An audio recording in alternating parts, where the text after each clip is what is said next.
Hi, Tracey. Hey, Patty, how's things going now? Good. We're getting down to chapter, almost the last two chapters are coming up. Today's and the next day. That's it. So, Chapter 9 today.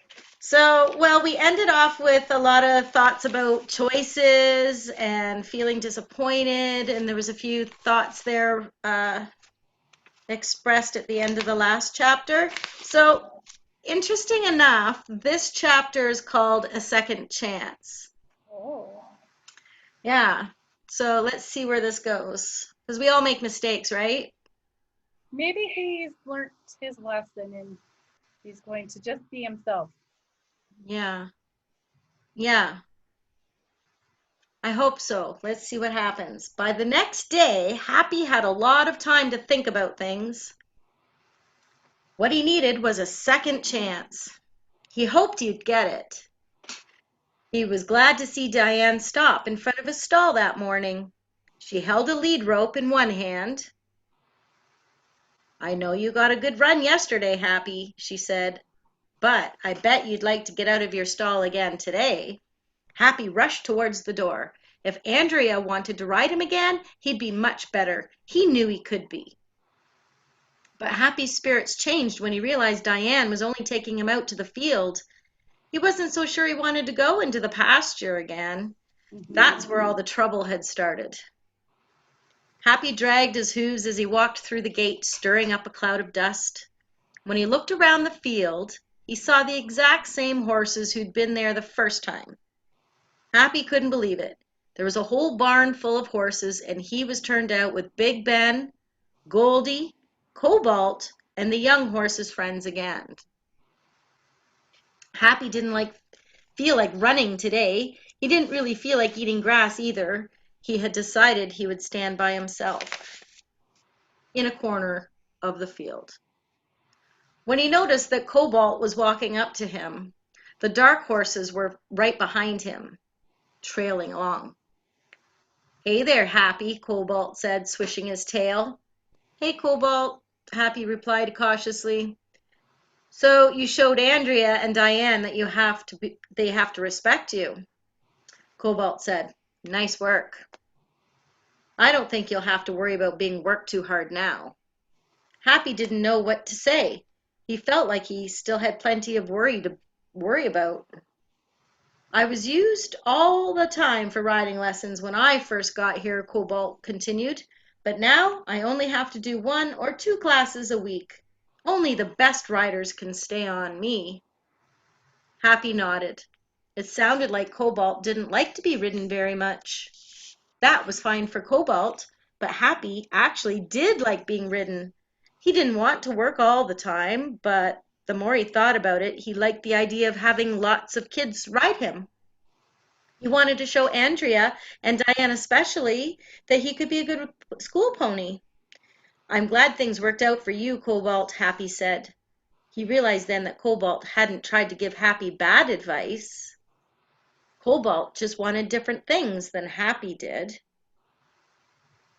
Oh, so he wasn't trying to give him bad advice. It wasn't on purpose. He just thought that if he didn't really like that kind of life, then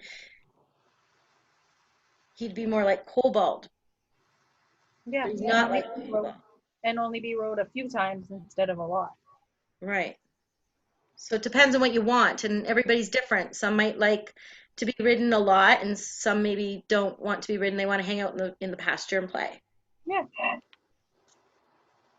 Okay. They wanted different things. Cobalt and his friends started eating grass next to Happy, and Happy still wasn't that hungry until a fresh, sweet scent hit his nose. It smelt familiar, but where was it coming from? Happy's nose twitched, full of the smell.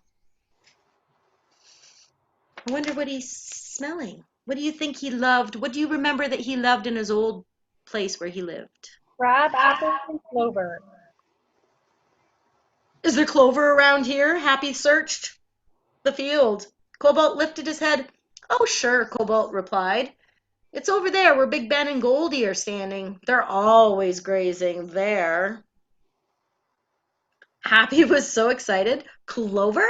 Just like the shoemaker's stables? But then he paused. Goldie and Big Ben were already there. It was their patch of clover. Besides, they had most likely heard all about how he'd run off under Andrea and the day before, all that. If Big Ben was really the best horse in the barn, he most likely wouldn't approve of what Happy had done. The wind carried the honeyed scent of clover over to Happy's corner of the pasture again, and he couldn't resist. It just smelled too good. "I'll see you guys later," Happy said with a nod to Cobalt, and then he headed towards the clover patch where the tall chestnut horse and caramel-colored pony stood. Happy hesitated as he approached the Big Ben and Goldie. They were busy chomping on clover.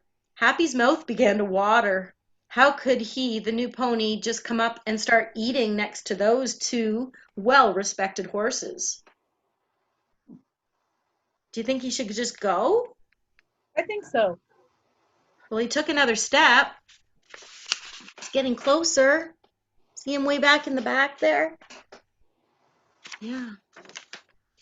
He took another step towards the patch and he paused and his ears perked forwards. Goldie lifted her head and looked right at Happy. She chewed slowly and then she swallowed.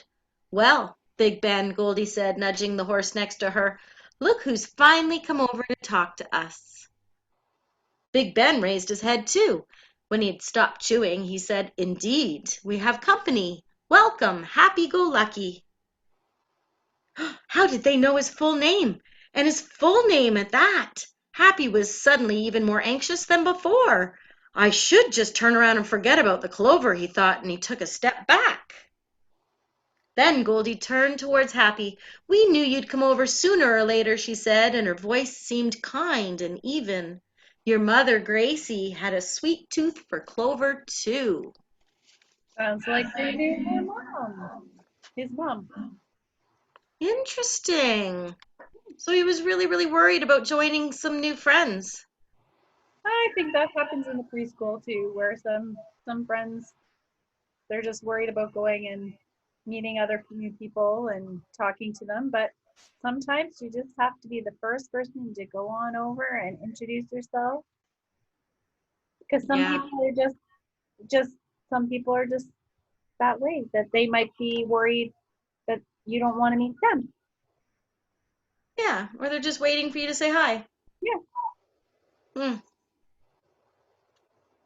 Well, I think, the worst thing that could happen is they just might not say too much, and then you just might have to give them a little more time till they get more comfortable and Yeah. talk to you. Hmm. Good. Well, that's great. Let's find out chapter 10. That's the last stories of the story. So I look forward to seeing you in the very last episode.